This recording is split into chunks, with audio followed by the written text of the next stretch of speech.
Seminarau ar-lein Adran y Gymraeg ac Astudiaethau Celtaidd, Prifysgol Aberystwyth. Aberystwyth University's Department of Welsh and Celtic Studies online seminar series. Dr. Ben Ó Ceallaigh.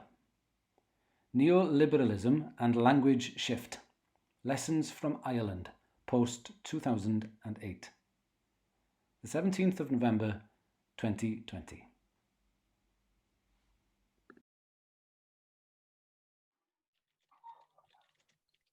Wel, noswaith dda pawb, a diolch yn fawr i chi gyd am droi mas heno ar gyfer y seminar yma.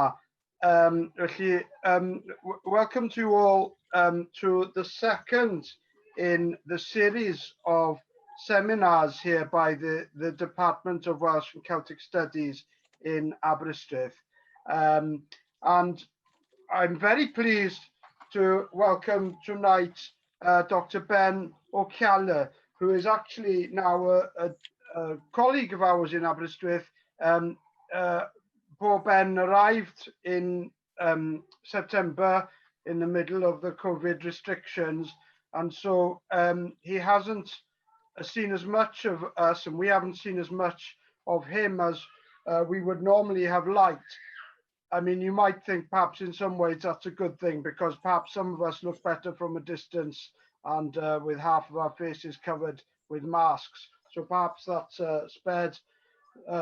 spared him something. Nonetheless, we are very pleased to have him with us for 2 years to teach Irish and Scottish Gaelic. He's a native of West Roscommon, and he did his first degree at the National University of Ireland, Galway, and the subject was politics, sociology, and philosophy. After that, he lived in the Gaeltacht for some years and did an MA in language planning. This is something which he's had practical experience with. He's worked writing language revitalisation plans for communities in counties Galway and Donegal.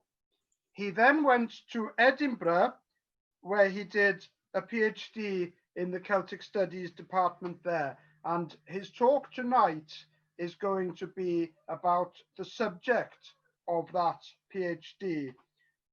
So we're very much looking forward to hearing from him to speak about neoliberalism and language shift, lessons from Ireland post-2008. Diolch yn fawr, Simon. Siamai pawb, croeso. Dwi'n dysgu Cymraeg, ond dechrau ddim siarad yn dda eto. Felly dwi'n mynd i siarad yn Saesneg. Ond gobeithio in a few years dwi'n mynd i gallu gwneud seminarau yn Gymraeg. But for now, I'm stuck with English, I'm afraid. So, for those of you who maybe saw the poster for this event online and weren't sure exactly what I was getting at, you can see here maybe on the slide that it says on capitalists. So this is the Irish for capitalism. And I thought this was kind of interesting because, you know, if this was in English and in a city, it wouldn't be anything worthy of comment maybe, but being in Irish and in the wilds of Northwest Ireland, it's definitely a bit more incongruous, and I thought kind of fitting for the topic of today's talk.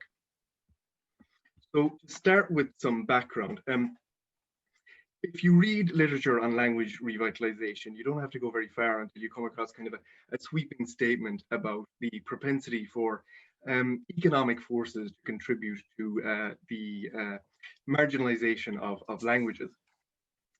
So this quote here that I have on the slide from Grenoble and Whaley is kind of an indicative example. They say that succinctly, they put it that maybe the economics are maybe the single strongest force influencing the fate of endangered languages. But similar sentiments have been expressed by a huge number of others.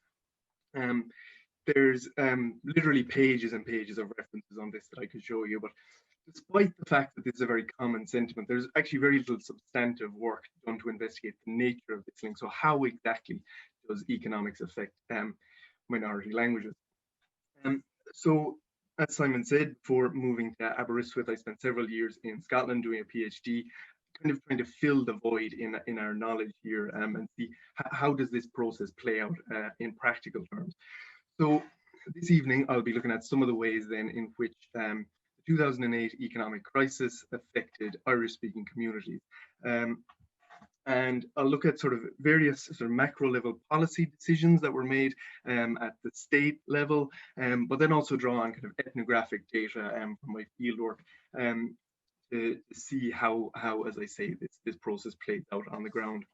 I'll mainly look at the period, as the title suggests, up to 2018, as that's what the research was based on. But if I have time, I'll maybe make some comments towards the end about more recent developments.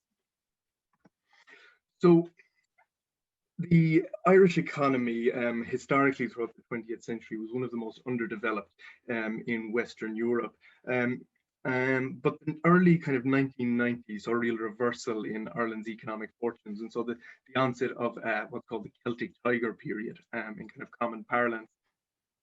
And this kind of was a period of rapid economic growth, which was initially driven, I suppose, by the foreign direct investment of multinational corporations, and then more later on by a property bubble. And during this time, Ireland comes to be seen kind of as a shining example of the virtues of neoliberal economics. So I guess the question here then is, what do I mean by neoliberalism, which is definitely kind of a jargonistic term. Well, really, neoliberalism is just the present phase of capitalism, so the globally dominant economic system that we currently have. And it was originally kind of a fringe position in economics, but it began to emerge then as kind of a global hegemony in response to the stagflation crisis of the 1970s. And when people use this term in popular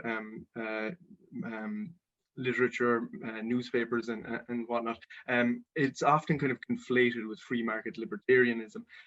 But as Murawski points out, mature neoliberalism is not at all enamored of the minimalist night watchman state of the classical liberal tradition. Under neoliberalism, the role of the state is to provide the legal and judiciary structures that are required to both create and maintain the market. So neoliberals then do see an interventionist role for the state, but argue that it should only intervene to facilitate capital, to do things like bail out banks. But it shouldn't, however, stray into other areas of policy provision or governance. So hence we have the kind of ongoing move to commodify things like health and education that many of us will be familiar with. So as Williams and Morris have pointed out when writing about Wales, actually, they've said that this model has profound implications for orthodox understandings of language planning, because it really leaves very little room for the promotion of minority language rights. And I guess that's because language planning traditionally was very often kind of premised on the assumption of there being a kind of a paternalistic welfare state, which I think is more accurately associated with the Keynesian compromise, which is kind of the period in Western capitalism that preceded neoliberalism from sort of 1945 to 75.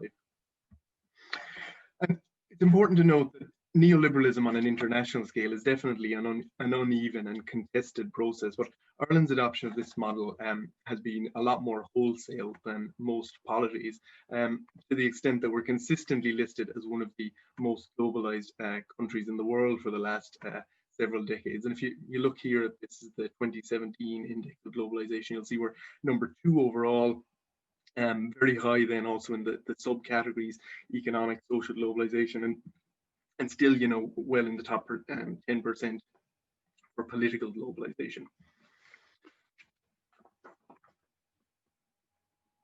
So the international economic crisis then that starts in 2008 obviously sees a kind of a ignominious end come to the Celtic Tiger.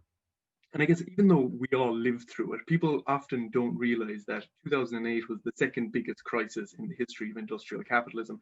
And in fact, by some metrics, it was even more severe than the 1929 crash. In reaction to all of this, the Irish government kind of conceded to pressure from both national and international elites and implemented a program of austerity. This saw heavy cuts to public spending, tax increases for those on lower and middle incomes, a kind of a sharp increase in unemployment and outmigration, and also at a cost of some 70 billion euros, the infamous bank bailouts. Now, despite there being this enormous crisis of the neoliberal model, Ireland since 2008, as many different authors have pointed out, has seen a kind of an intensification really of neoliberal policies rather than any kind of a reversal or reorientation. And I think it's worth mentioning here as well that even though the policy or the concept, I suppose, of austerity only really became popularly discussed since 2008, scholars like David Harvey and Paul Pearson and others had been arguing before then that we'd kind of entered a period of continuous austerity with the onset of neoliberalism kind of 40 odd years ago. So then methodologically, what did I do to look at how these kind of various developments affected Irish language vitality? This was basically an ethnographic study. I did a little over 8 months of fieldwork between 2015 and 16 and a little bit of follow-up in 2017. And this involved kind of participant observation and semi-structured interviews in the Gaeltacht, in Galway and Donegal. By Gaeltacht, I mean Irish-speaking area, or an area officially recognised as such by the state. The Gaeltacht areas in Ireland are marked in sort of darker green on this map. You can make them out, hopefully. And Galway and Donegal contain the strongest remaining communities. I think you've lost my screen here, have you? Hopefully it's still working. We still have your screen. We okay. Still have it. Great. So I did about 52 interviews in total. I'm not sure how many hours that amounted to in total, but when it was transcribed, it was about 375,000 words, which was really horrible to do. I wouldn't recommend it if you can avoid it. It was not an enjoyable way to spend several months. But nonetheless, definitely, I think, a useful exercise. I also did a lot of kind of policy analysis as well, and looked at budgetary decisions, new language policies, legislation from the government and so on. And I think this is kind of a broader trend within ethnography that's happening more and more to kind of contribute to the thickness, as they say, of ethnographic work. And so we'll look a little bit at some of my findings from all of that now. So the kind of well-known Israeli sociolinguist Ilana Shohami has talked about the need to discuss or make a distinction between both overt and covert language policy. So that's to say, the overt, the official policy written on paper that we're all familiar with, and then the covert policy, kind of maybe what we might term the real agenda in sort of conspiratorial terms. But really it means looking at how the state actually acts. Regarding overt policy, official rhetoric for the Irish language kind of has focused on two main developments since 2008. The first of these is the 20-year strategy for the Irish language, which was published in December 2010, just exactly at the same time, unfortunately, as the IMF, the International Monetary Fund, took control of state finances. And maybe unsurprisingly in this context, it's widely understood as not having been implemented in any meaningful way. And even if it had been implemented, as other scholars like Crocher O'Gilligan, for instance, and others have pointed out, that even if they had implemented it, it wasn't a very good policy anyway, unfortunately. But I think illustrative of the degree to which this policy has been kind of left on the shelf is the Department of the Taoiseachs, the Irish Prime Minister, their report for how they were implementing the strategy in their own department, which was published at the quarterway point of the strategy, so December 2015, and the whole report contained a total of 225 words, and very vacuous words at that. So this kind of lackluster implementation has contributed, I think, to a deep level of cynicism amongst Irish speakers. As one of them said to me during the research, he said it just makes you sick, to be honest. And this was a fairly common sentiment. The second main development in overt policy, and the more significant one, was the Gaeltacht Act of 2012. And when this was being discussed as a bill in the Dáil, the Irish Parliament, there were over 150 recommendations made on it for ways to amend it, but all of these were rejected by the government. And in response to this, the opposition parties staged a walkout protest, which is a very uncommon occurrence in Irish politics. But I suppose as a way to highlight the sort of the democratic deficit that we had here. Amongst other provisions, the Gaeltacht Act required each area within the Gaeltacht to write a language plan in order to retain its Gaeltacht status. And this work was delegated by the government department, which is responsible for the Gaeltacht, basically down to voluntary community groups. And by this stage, most of these areas are implementing their respective language plans. But these plans operate within a very narrow remit and of course have no power over sort of the main issues in many ways that are facing Gaeltacht communities, things like employment and housing and so on, infrastructural development and whatnot. And I want to emphasize, that I do really greatly respect those voluntary committees and the language planning officers who are working on implementing these plans, in a very suboptimal system. But I think it's always worth reminding ourselves of what was said about the budget that's being made available for them, which is pretty meager, to be honest. And the money that is funding the implementation of these plans was itself taken from the fund that was used to repair, formerly used to repair Gaeltacht roads, which were often very much in need of repair. And this is something that the relevant minister admitted in the Dáil at least 3 times that I know of. But we've kind of forgotten that, I think, and it's worth remembering because I think it says it all in terms of the government's attitude towards language revitalisation in the Gaeltacht, that this false dichotomy between language revitalisation and fundamental community infrastructure like decent roads.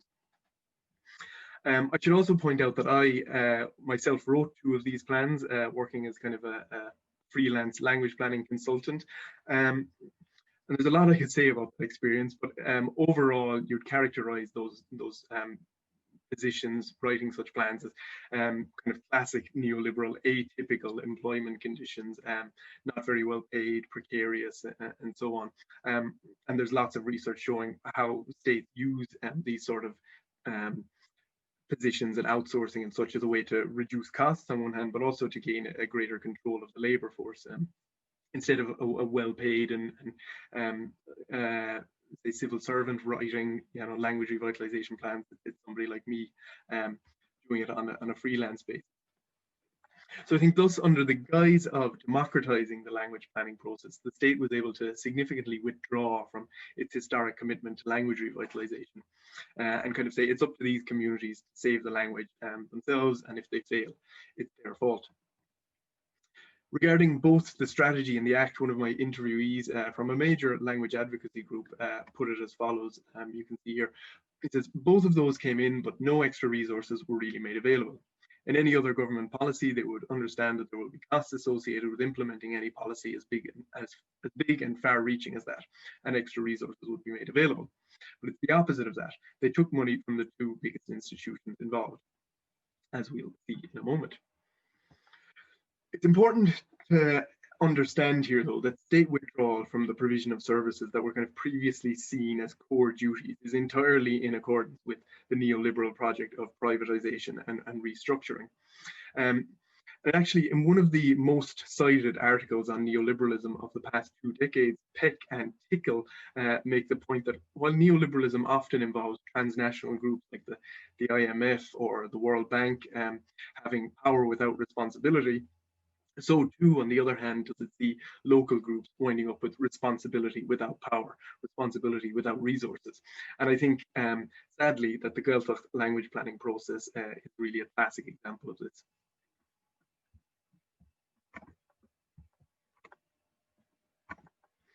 Now, there's an awful lot that could be said about budgetary contraction, but I'll just talk about a few kind of striking examples that stand out to me.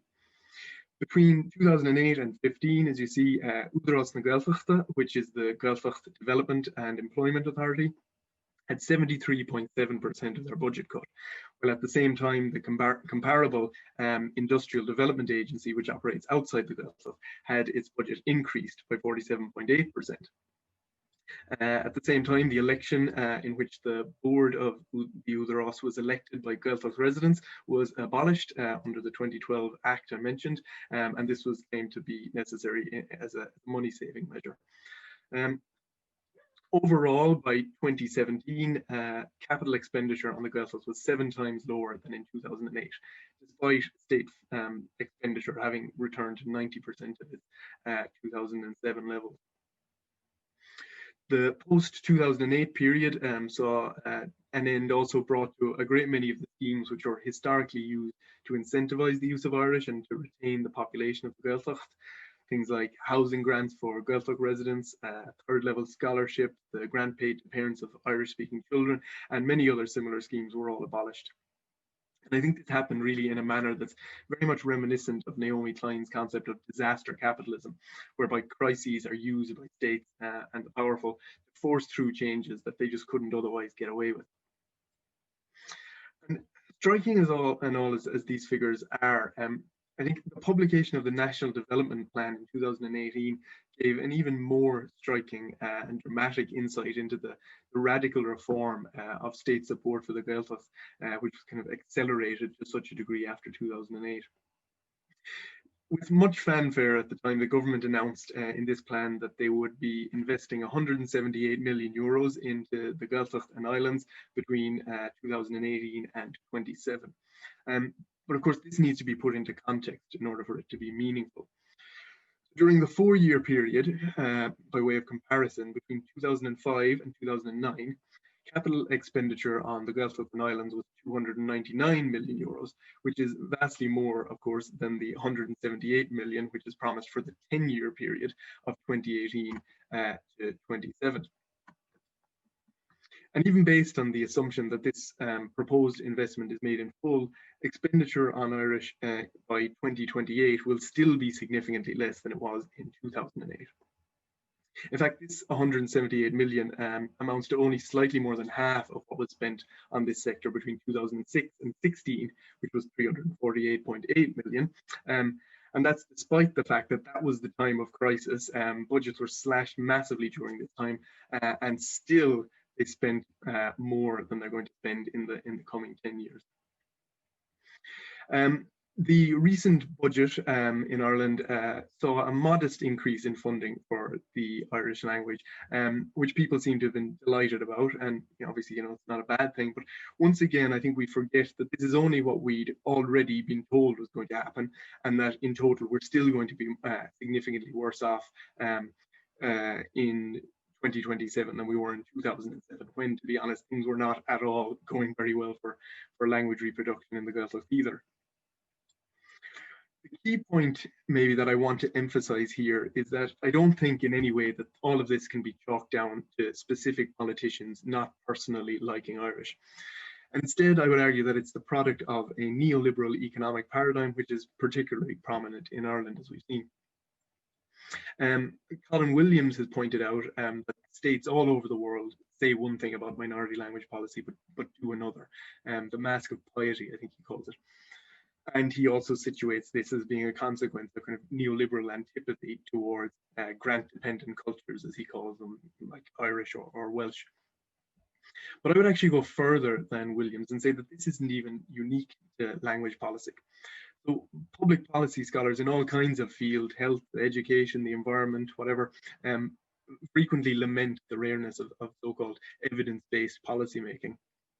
So it might seem superficially that the politicians we've had recently just hate Irish, but I think that's really a very simplistic reading.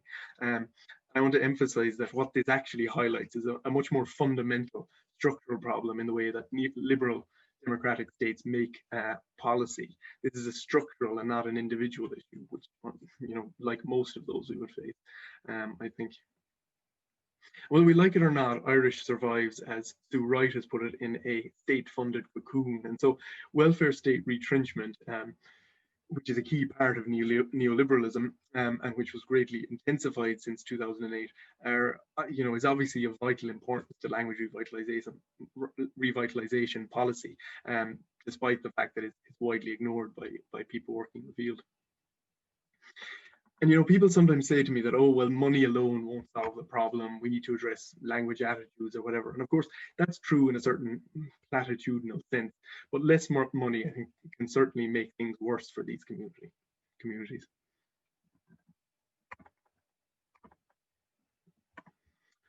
So to move on and maybe look at some of the more micro level community effects of these quite macro level developments.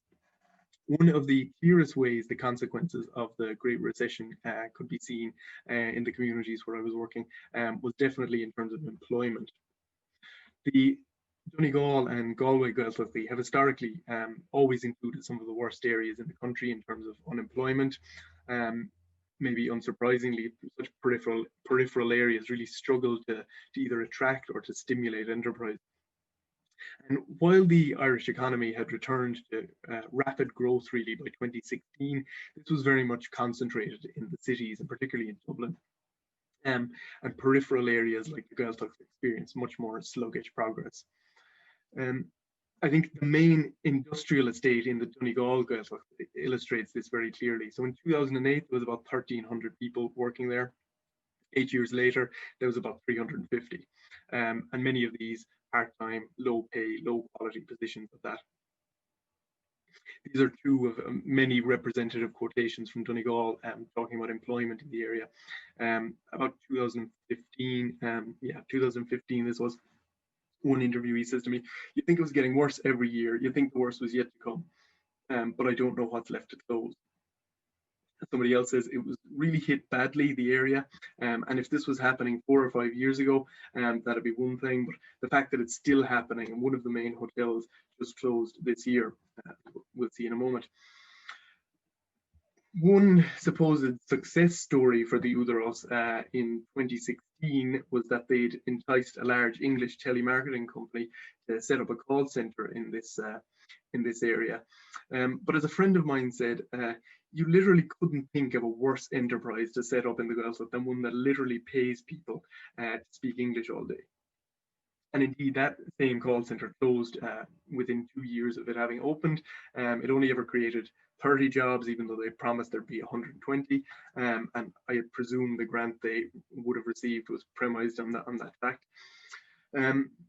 But I guess this kind of highlights another problem with the sort of employment that the dominant economic strategy of foreign direct investment creates for remote areas. You know, it's rarely the sort of work that would be appealing to the educated or the socially ambitious, unfortunately.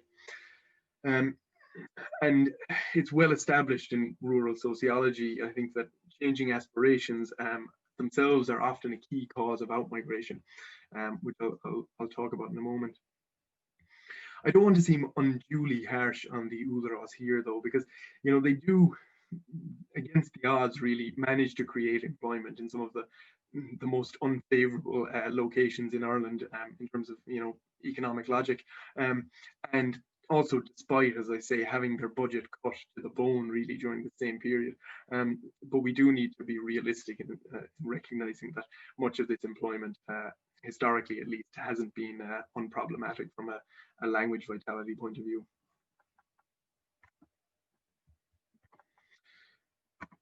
So a few words about tourism, which was itself badly affected by the recession, but it was often viewed as maybe a potential way out of the Gaeltacht economic difficulties in recent years. Although, as we'll see, this in itself brought its own problems. So one of my interviewees in Donegal pointed out that, you know, the reduced cash flow in the local economy resulting from the closure of so many places in the industrial estate meant that, as he said, there's kind of a vicious circle. Because things were bad, the hotels closed down and the social life isn't good. There's not as much life in the pubs and so on. There's only one hotel where there had been 6 before the crash. You can see one of them that was closed here on the slide. All of them were within a mile of each other in a community in the northwest of Donegal. And not only are there these abandoned hotels there, but there are also, unfortunately, many other abandoned buildings that are kind of a depressing eyesore, I suppose. As one person pointed out to me, it's very hard to cultivate a sense of pride when you're surrounded by all these white elephants that are now sitting abandoned. I also often heard that these hotels that closed, you know, as I say, had been important places for people to socialize. And to take one example, this hotel on the slide, as you can see, used to have a nightclub in it that would be quite busy at weekends. But now young people in the area go to Letterkenny outside the Gaeltacht when they want to go to a nightclub to socialise, and thus even more of the social life starts to take place through English. People meet English-speaking partners, and so on. A key aspect of the tourist industry in the Gaeltacht that many of you might be familiar with, and one which has enormous positive linguistic effects, is that of the summer colleges, where teenagers from outside the Gaeltacht attend 3-week-long Irish courses in the summer, and they stay with local families of Irish speakers during their time there. Of course, when parents could no longer, you know, were struggling to make ends meet themselves, they were much less likely to be willing to spend about €1,000 to send their children to do a course in the Gaeltacht in the summer. And this led to, as I interviewed somebody from the sort of representative body that runs several such colleges, and he said there was really a catastrophic, with his word, decline in attendance during this time. At these courses. It's nothing, of course, compared to the effects of COVID, but really that's research that's yet to be done. Those involved in the industry this year got a decent level of financial support, but it's still been very challenging, I think, on all accounts, and probably a lot worse than things were even in 2014.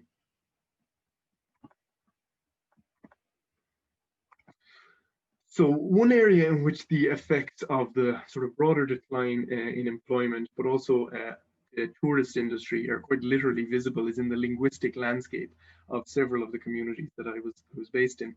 As I said, there was a decline in employment in manufacturing, also massive decline in construction, summer colleges, and as a result, people kind of made a concerted effort to attract tourists, predominantly people from within Ireland, to these places as a way to add some economic dynamism during a difficult time. And this is something that the government very much encouraged in development plans.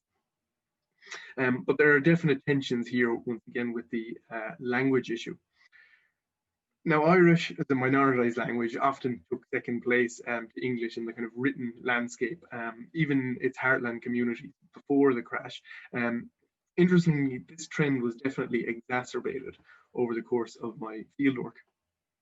So I saw the changing of signage on businesses, on information flyers and websites from Irish to English, with names of restaurants, hotels, and so on that were once monolingually Irish or bilingual Irish and English, becoming monolingually English during my time there. There are a few examples here on the slide.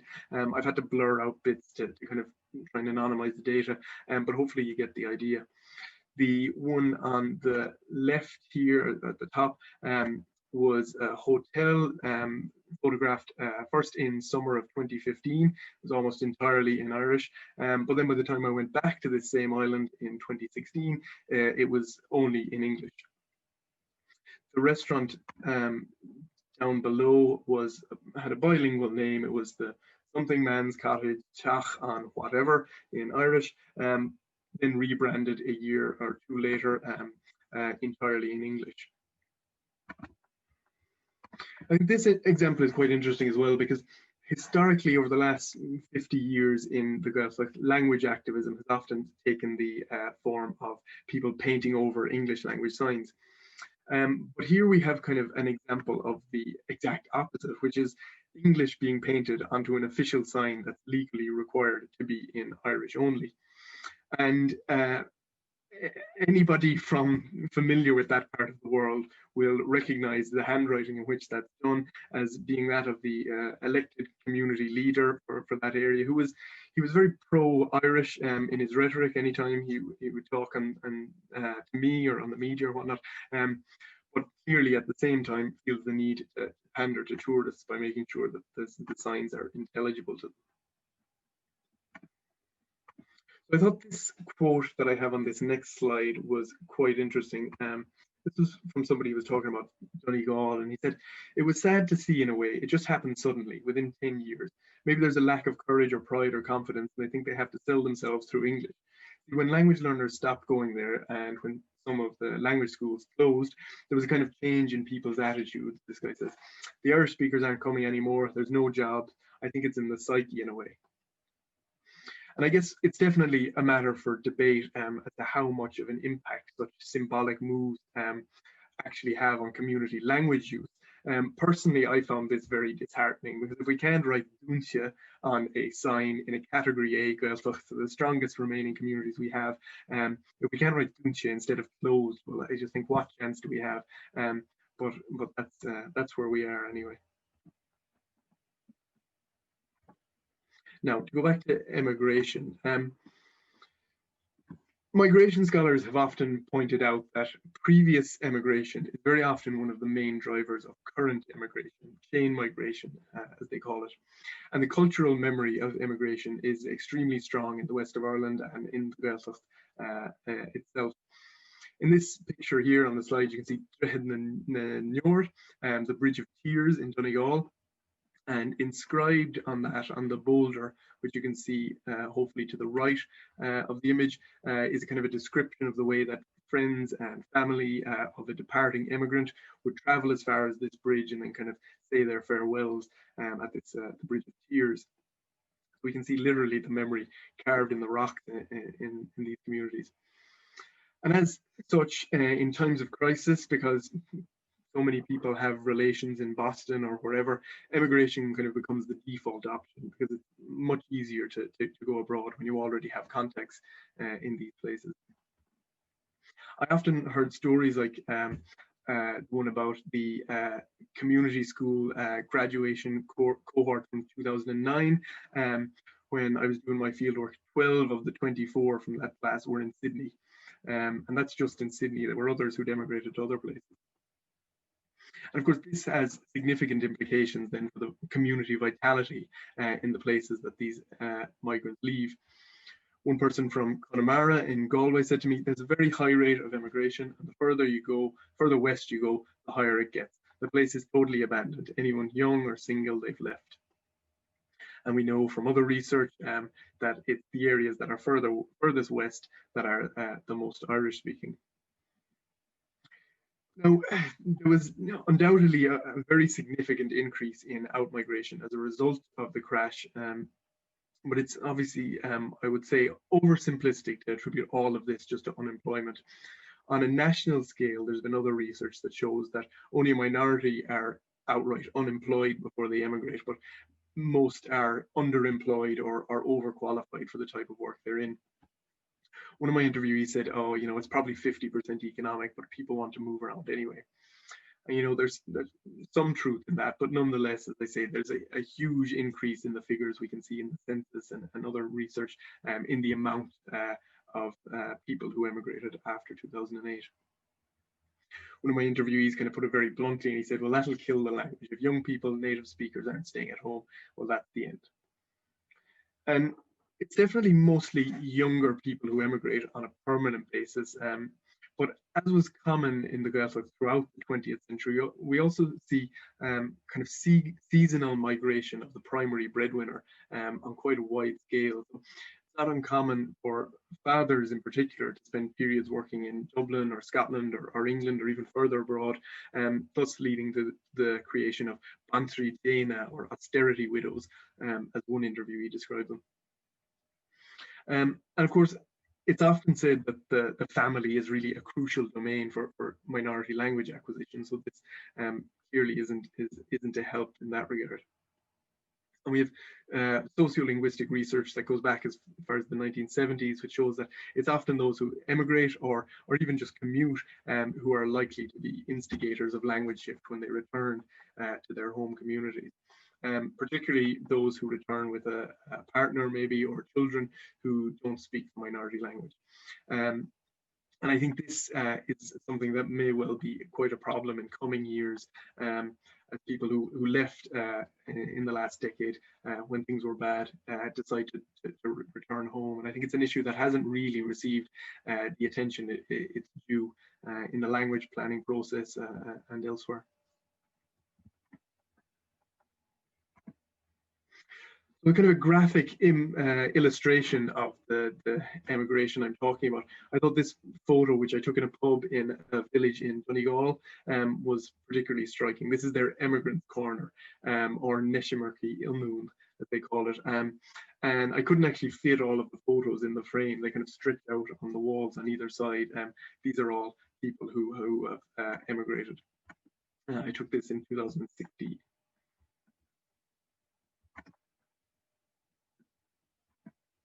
So just a couple more slides before I conclude. Kind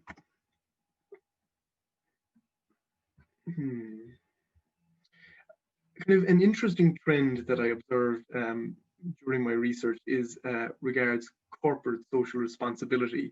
There were significant efforts at resisting austerity in the Gaeltacht, particularly regarding the issue of water charges and in relation to the downgrading of various transport links to several of the strongest Gaeltacht islands. But there was also this interesting trend whereby communities tried to overcome the massive reductions in government subventions by appealing to corporate social responsibility programs or other kind of unorthodox sources of funding. One particularly clear example is the case of the primary school in Inishmean, the island in Galway, which was set to have one of its 2 teachers' positions cut until, that is, Zurich Insurance, which is one of the biggest companies in the world, heard about the Islanders' campaign against this and came to the rescue by pledging to fund the position for 2 years as part of their Investing in Community programme. And similarly, I heard discussions in Galway about a business that was trying to apply for a grant from Google because they said it was so hard to get anything from the Údaráis in light of the cutbacks. We've also seen in recent years several examples of schools where parents are paying themselves in order to have an extra teacher employed, because the student staff ratio is just not satisfactory. Itself the result of cutbacks to rural schools in the last 10 years. And I think all of this kind of illustrates not only the extent of the cutbacks, which it does, but also the success with which neoliberalism has kind of framed the concerns of peripheral communities as an issue for charitable schemes, for well-wishers and corporations looking for good publicity, rather than being the responsibility of the state which governs these areas. And while there might be, I think, potential for short-term gain in this sort of fundraising, I think more significantly, by acquiescing to this, communities really, I feel, risk sowing the seeds of their own destruction.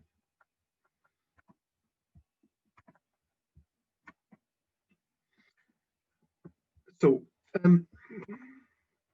in terms of attitudes and ideologies, both within the Gaeltacht and in Irish society more broadly, I think there's a few salient points that are worth mentioning.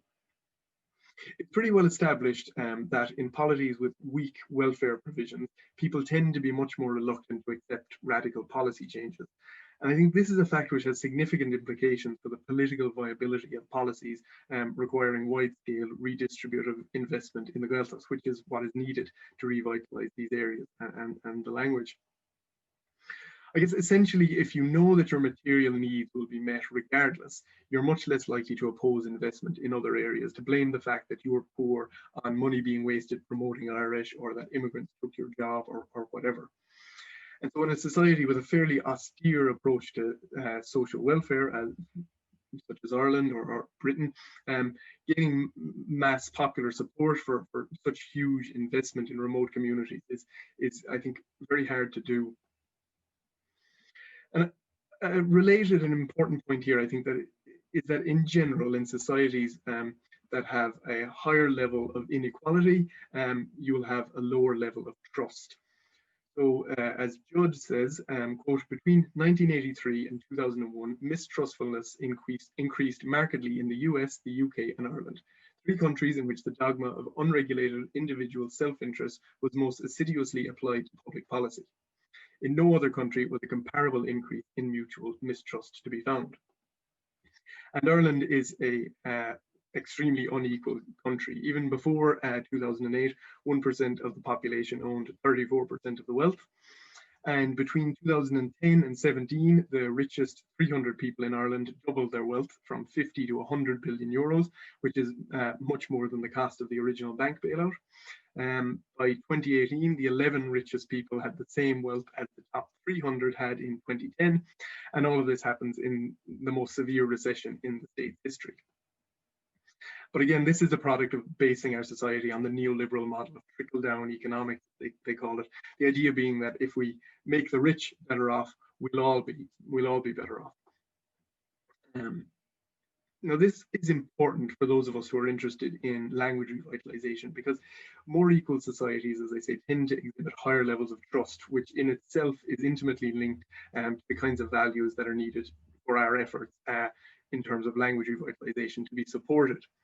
So as Pickett and Wilkinson point out in the spirit level, trusters, quote, tend to believe that everyone should be treated with respect and tolerance.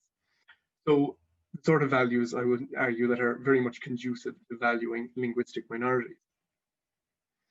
Relatedly, and maybe particularly important in an era of COVID, is the point that the sociologist Robert Putnam made in his seminal work at Bowling Alone, where he says, quote, as my economic situation becomes more dire, my focus narrows to personal and family survival. So instead of radicalizing the unemployed, often we get this sort of more insular outlook. In fact, one of my interviewees from the Údaráis, who works in the Údaráis, noted this exact phenomenon as having happened. He said, quote, 950 people lost their jobs here.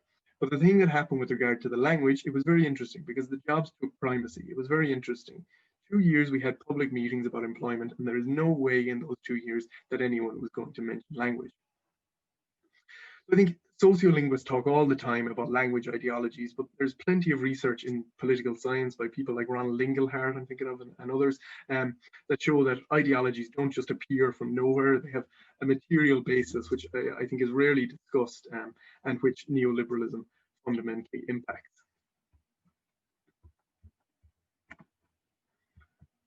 So to conclude then, overall, the recession's contribution to the disruption of the social context in which Irish survives and sees immense damage done to what we call stage 6 on Joshua Fishman's Gibbs model, the graded intergenerational disruption scale. And stage 6 is the kind of seen as the all-important one for language vitality, the home, family, neighbourhood nexus. Amongst Irish speakers, I think the severity of the cuts is fairly well known, but understandings of why they happened, I think, are very simplistic. As I've said, it's not just that individual politicians are to blame per se, but rather so long as neoliberalism continues to be the consensus ideology of the Irish elite, this will continue to happen, this trend. As under neoliberalism, remember, the state shouldn't intervene in things like saving Irish, because this isn't seen as the way to maximise public good. Unfortunately, though, the reality is that I don't think we can just go back to Keynesianism, as that ultimately did fall into crisis in the 1970s and kind of reached its own limits. I think Colin Williams's point that he says political autonomy and economic autarky are the twin preconditions of successful language regeneration. It's one that's always worth referring back to. Unfortunately, with both of these having been severely weakened in the Gaeltacht since 2008, with job losses and the abolition of the Údaráis elections, I think it's no surprise that when we saw the 2016 census results, they showed an 11.2% drop in the number of people in the Gaeltacht who spoke Irish daily outside the education system. Really catastrophic decline in a 5-year period. I didn't have time to talk about it tonight, but this is it didn't really come as any surprise to me, and it very much accorded with my own observations.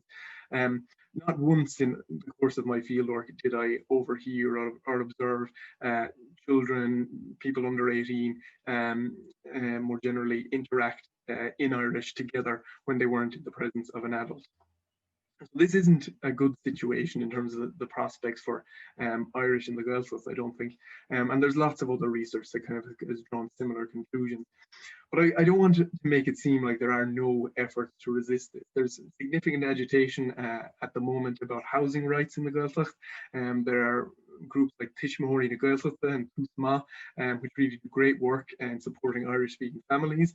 The voluntary language planning committees are doing their best, as I said, and there's been some positive progress with regards to the Official Language Act of 2003, which is in the process of being updated and hopefully improved. But at the same time, I don't think that there's anyone that would say Gaeltacht policy is satisfactory as it is. Kind of a talk in and of itself, but you know, just as we had things starting to improve, small increases in job numbers in Údaráis supported businesses and so on in the last few years. Then we have another macro level disruption. We have COVID on one hand, we also have Brexit to contend with, which people in the Údaráis have often said could be really bad for Donegal in particular, being so close to the partition, the border. But I guess ultimately what I'm trying to illustrate here as a takeaway is that those of us who care about language vitality have a tendency to focus on linguocentric solutions, you know, tweaks to the visibility of language on signs here and there, or schooling or whatnot. And don't get me wrong, those are important and should happen, of course, but as John Edwards put it, linguocentrism is the cardinal sin of language policy. Such is the totalizing nature of capitalism in the 21st century that really the decisions of a relatively small number of people in the boardrooms of various banking conglomerates or the offices of Wall Street can have really profound effects on the language spoken in peripheral communities thousands of miles away. And unfortunately, whatever gains we might make regarding language policy can very easily be rolled back as soon as the market conditions require it.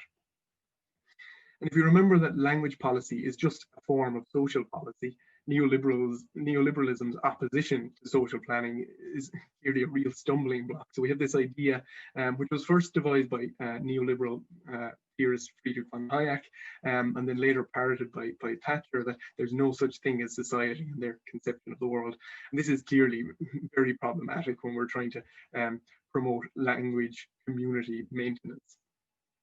But of course, language extinction isn't the only crisis facing humanity, in case anyone hasn't noticed. And I think if you're not within the bubble of people who are interested in this, it's very easy to see language revitalization as a kind of a hopelessly peripheral project in an era of melting ice caps and burning rainforests and the rise of fascism and so on.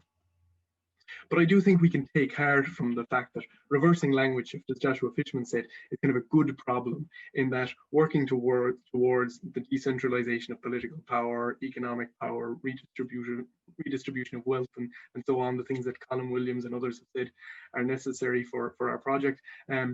These are things that would have to happen anyway, I think I would argue, and many others, to avert some of the other catastrophic problems we currently face. So if anybody is interested in even more detail than you've gotten from me already tonight, my thesis is on academia.edu, and there's an article based on it in the current issue of Language and Communication, which is volume 75. So if you can't find a copy of that, just email me and I'll send it on. So that's all from me, and thanks for listening.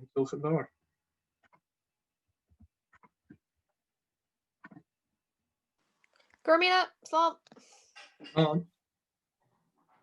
Well, got market Ben, Intach, well, you know, oedden ni yn wych iawn, ond braidd yn ddigal am y ffordd, a digon I gnoi cil drosti. Ben, a lot of what you've said there, you know, about the situation in Ireland, you know, rings bells with people in Wales, I'm sure, and in other areas. Now, I'm sure there are plenty of people here who'd like to ask questions. Can I suggest perhaps if you would indicate to me in the chat if you've got a question, and then I will, you know, try and sort of allow everybody who would like to have a say to have a say. Yeah, Hugh. Can you're unmuted? That's fine. Okay, go ahead. Helo. No. Diolch yn fawr iawn I ti, Ben. Nice to weld I hefyd as ti gyrraedd Aberystwyth. Nice to see you and see what I've done as well. Thanks, that was really interesting. Having heard you present on the work before, it was really interesting to sort of hear the full presentation. And my question, well, lots of different questions, but the question I wanted to ask picked up on one of the factors you mentioned at the end, this question of explaining why the cuts happened in the way that they did, because in a way, sort of, if I have understood the PhD project was mainly focused on assessing the economic consequences of these decisions. But this question, this sort of policy analysis question in a way of, well, why did these cuts happen and what type of factors led to them? And I was just thinking to what extent, because I know that you've consulted some of the policy analysis literature when doing the work, and just interested in thinking to what extent would some kind of institutionalist approach help with that in terms of getting us to think about what was the role of factors like the party system versus the kind of structures that were in place for language planning in Ireland at the time, and the potential for that kind of approach to get beyond sort of the general context created by an ideology like neoliberalism. But that in itself doesn't tell us why particular policy decisions were taken at specific points in time. And as part of that then, to what extent would thinking about it in multi-level terms have any purchase?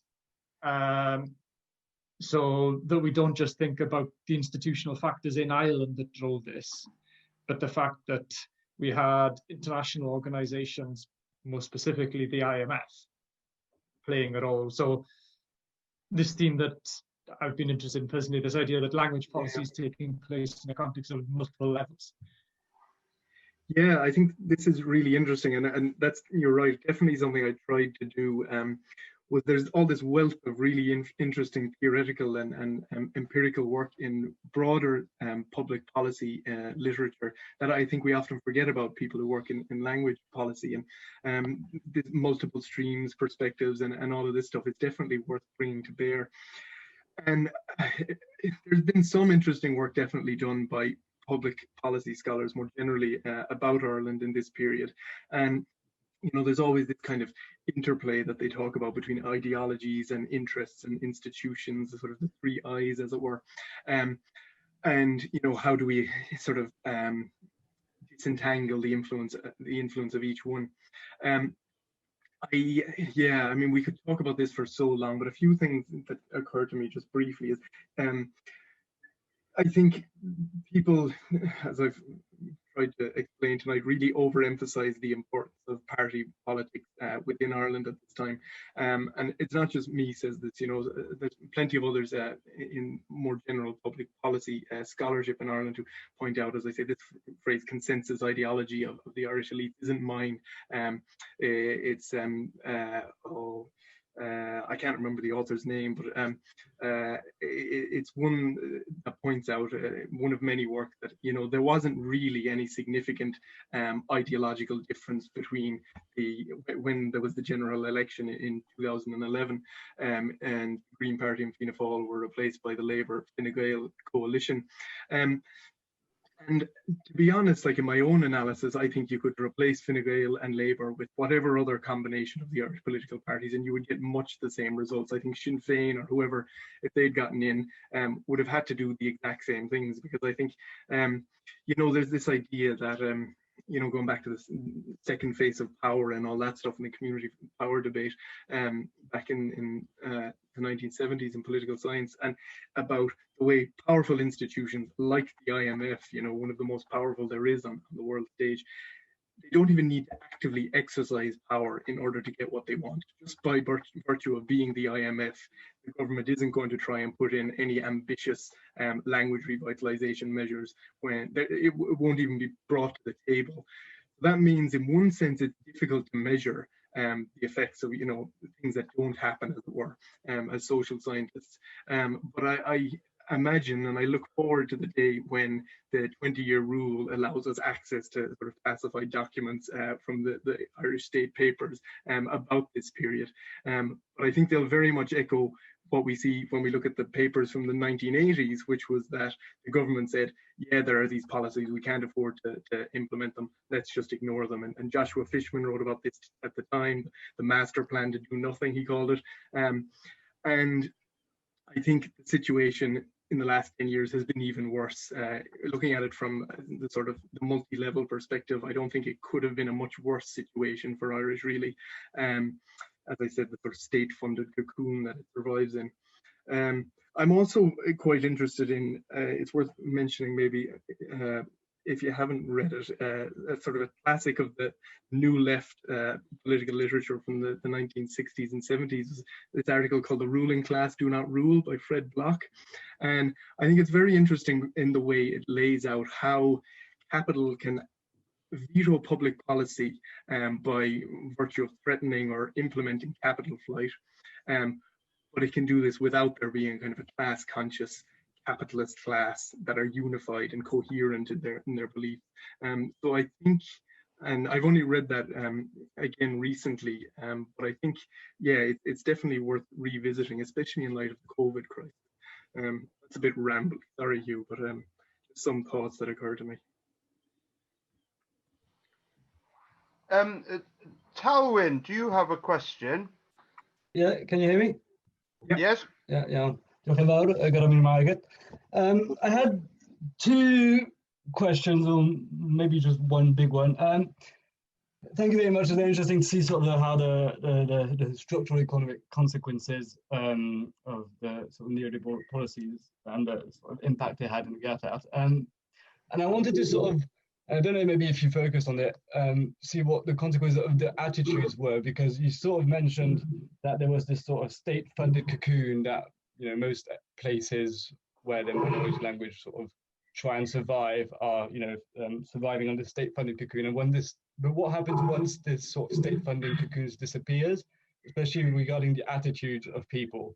Do you think, and I'm thinking about Misnat and groups like that, do you think there's been maybe a realization that we cannot rely on the state or on institutions for language revitalization? And I'm not saying the collapse is obviously a good thing, but I'm saying that maybe the attitudes towards this sort of state funding could change, and maybe on the long run, in a sense, it could have positive consequences. And not to sort of, and maybe another question, and you probably haven't looked at it, but do you think that this was the consequence that you saw were similar in places like Dublin and where new speakers sort of are emerging?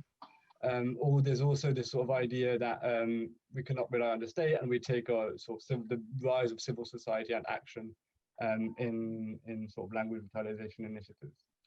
Thank you very much. Two great questions, yeah. I think what happens when the state-funded cocoon collapses is that Irish comes to look like the vast majority of the rest of the world's languages, which is, you know, are generally in an even worse situation. One quite easy comparison to make is obviously with Gaelic in Scotland, where there hasn't been a fairly strong state efforts to support the language for the last 100 years, and the situation there is even worse. And I think what happens is if the cocoon state support, and you know, I'm a libertarian socialist, so I'm no fan of the state per se, but we have to concede that, you know, this is the world we live in, and I think state funding for languages like Irish is necessary in the same way state funding is for education or whatnot. In terms of outside of the Gaeltacht, I didn't have time to talk about it, but up to 2014, there was 19 national language organizations, which all had different remits. They would focus on different areas. And in June 2014, 15 of those were abolished. And many of these were ones that were operating outside of the Gaeltacht. Many of them had their headquarters in Dublin. Cógáil Náisiúnta na Gaeilge, for one example of many. And so we see even outside the Gaeltacht, even though I didn't look at it so much, reduction in schemes like that, or organisations, schemes that were funded by Foras na Gaeilge, which operates kind of on an island-wide basis, get cut significantly. Their budget gets hacked, just like the Údaráis did.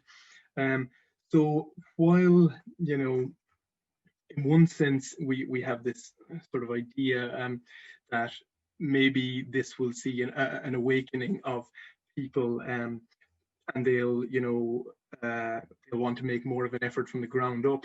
I think that doesn't really happen, to be honest. And I think in Ireland, people often look at the 1960s and 70s and think that was the time when the state kind of abandoned the effort to re-Gaelicize the country. And they think, well, that happened in the 1960s and 70s, and at the same time we had things like Untitled Chapter, the Gaeltacht civil rights movement. But I don't think that that the sort of grassroots efforts like the civil rights movement happened because the state was stepping back. I think they happened in spite of it, because we see all around the world civil rights movements, sort of what we might call post-materialist causes being kind of driven to the forefront of political discourse at the time: environmentalism, feminism, race relations, and so on. And I think that is what we see in response in the Gaeltacht. So after 2008, people didn't have the sort of Keynesian welfare support that they had in the 1960s, to a certain degree anyway, in some areas. So they have bigger problems really than the decline of the Irish language or public funding for it. So there's definitely been important moves, and I don't want to kind of invisibilize those or whatever, but they're not commensurate in any way with the losses that we've experienced in the same time. Crochor, do you have a question there? I do indeed, Simon. Thank you. And thanks, Ben. Very interesting paper, and I look forward to reading your article in language and communication. You were saying, was it? Yeah. So I'll get that. Just to, it's undoubtedly the thought processes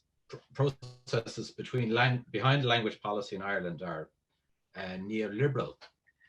But you've been talking in particular about the post-2008 financial crisis and then the impacts for the Gaeltacht.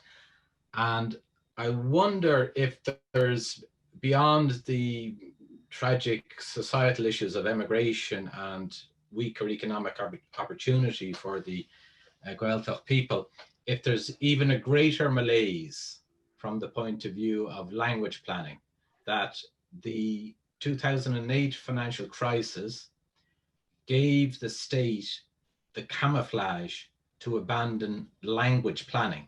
We don't actually have language planning in Ireland anymore, because language planning entails engaging with society and societal realities. What we have clearly now is a division between language policy with no language and no language protection, basically. We can have language policy because we have institutions of state, and then we have clients. And the clients, by acquiescing with this type of non-societal language policy, they can get beneficial support from the state. But as you say yourself, the efforts in the Gaeltacht are down now to voluntary efforts by these committees. So that means we don't have language planning. They could have done that prior to any discussion or any efforts to devise language policy. So would you like to comment on that issue? Actually, what we have now is post-societal naive policy for Irish with no language planning for Irish.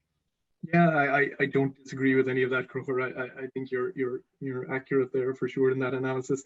I think I kind of mentioned it briefly, but this concept of disaster capitalism that Naomi Klein talks about is very pertinent here. The idea that in times of crisis, the states all over the world can force through radical reforms that they couldn't get away with simply in times of sort of relative stasis.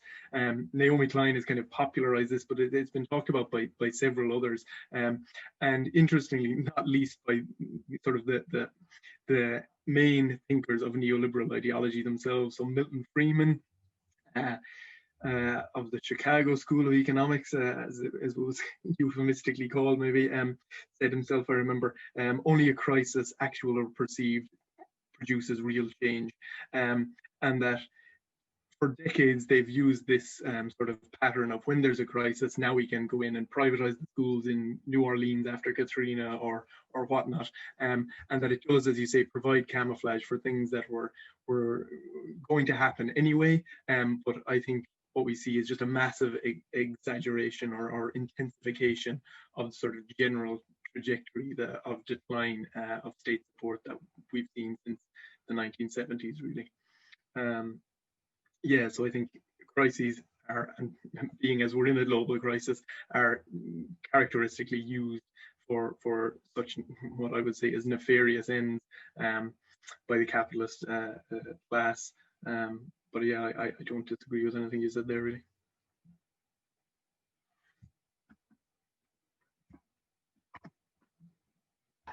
Elin Jones. Os gyda chi gwestiwn?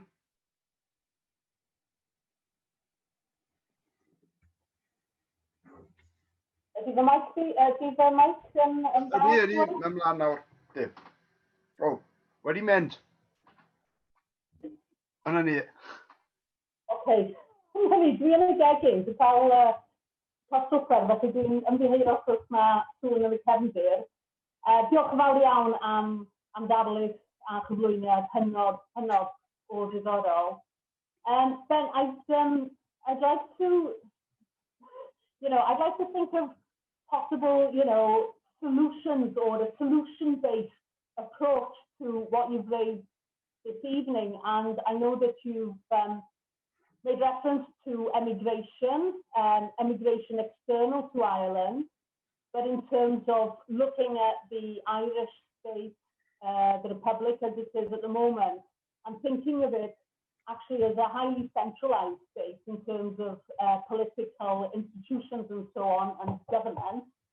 I mean, to what extent can anybody draw any positive approaches or solutions about the internal migration in Ireland, and what kind of links or connections through internal migration might be able to support the continuity of language use with people who are originally from the Gaeltacht, but who may be moving to other parts of Ireland.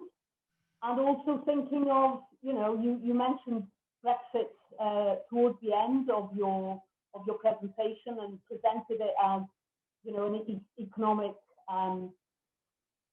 problem that's on the horizon, but obviously there's also the question of Brexit and the reunification of Ireland, that's part of that broader question, perhaps a longer term question, but something that from this perspective, at least from here, seems to have been exacerbated a little, and that this is probable rather than possible now.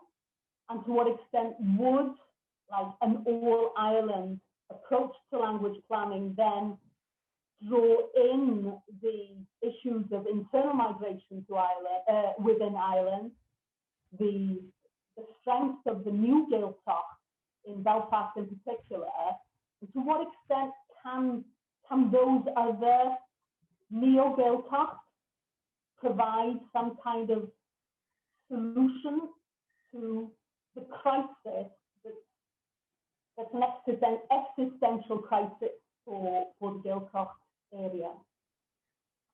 Yeah, very good and big, far-reaching questions there, Jochen Bauer. Yeah, so I mean, there's definitely not insignificant networks of Irish speakers within urban centres in Ireland, particularly in Galway and Dublin. I think they're probably particularly strong, but at the same time, the research, I think in particular done by Pádraig Ó Ríogáin in the 1990s, shows that these networks aren't in and of themselves sufficiently strong to reproduce themselves intergenerationally. So without there being a significant change in the way those networks have operated, and them becoming much more stabilized than they have been for the last 100 years or more maybe, it's hard to see them as replacing the linguistic communities in sort of more concentrated areas with significant social density in the traditional Gaeltacht. Now, that's not in any way to disparage the efforts, which are very great, of language activists in Dublin and elsewhere. You mentioned Belfast. I've spent lots of time there myself, and have many friends in and from the Belfast Irish language community. And we have to remember that the Shaw's Road, Gaeltacht as they call it, is the only street in Ireland that was ever re-Gaelicized in all these years of effort. So, they deserve immense credit for that. But we're really only talking about relatively small numbers. And I think if you took I haven't done research on this, so take this with a pinch of salt. But my impression from personal experience and what I've read is that the numbers that you're talking about in absolute terms in the sort of the Belfast Irish language community are very small compared to what you'd be talking about in an area like Tachwedd in Galway. So, they're good things. They deserve praise and so on. But I just don't feel that they're strong enough to be able to replace what we're kind of seeing erode at the moment. There's definitely things to be learned, but I don't think we can say the Gaeltacht is dying in the West, but thank goodness, sure, it will be grand. We have Dublin or Belfast. They're not equal, I don't think, unfortunately. And Brexit, I suppose, yeah, as I said, it's a talk in itself, but the All-Ireland dynamic, I don't know would it change that much, because there's already quite a strong link between Belfast and Donegal, the border notwithstanding. But I suppose it remains to be seen. It's interesting research for somebody to do in the future, I think. Okay, well, Ben, you've been talking to us now for almost an hour and a half, so we probably better give you a break now. I mean, diolch yn fawr iawn am hynny.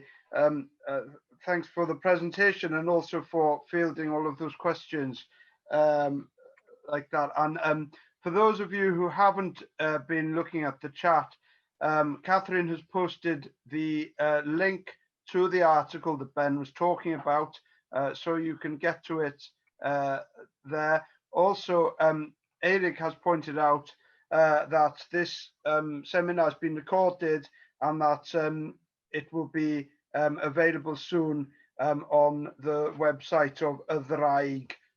So that's www.ydraig.cymru seminare. Okay, and also there is a recording there of the previous seminar by Sarah Elin Roberts, and the future seminars will go up there as well. So talking about future seminars, the next one will be on the 8th of December, seminar yn Gymraeg fydd yr un yma. Dr Steve Thompson o Adran Hanes Prifysgol Aberystwyth.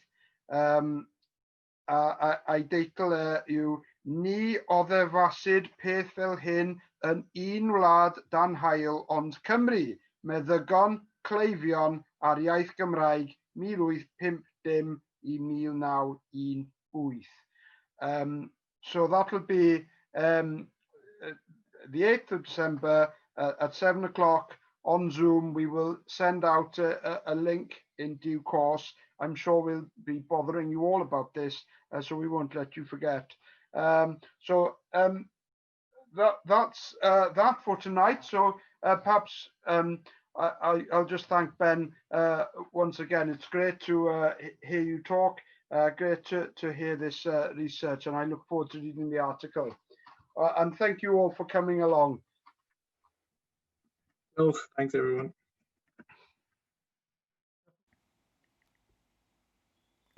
I gysylltu â ni yn yr adran, anfonwch neges naill ai at cymraeg@aber.ac.uk neu at celtaidd@aber.ac.uk neu cysylltwch â ni ar Twitter neu Facebook @CymraegAber. To contact the department, you can send an email to welsh@aber.ac.uk or to celtic@aber.ac.uk, or you can send us a message on Twitter or Facebook @CymraegAber or @CelticAber.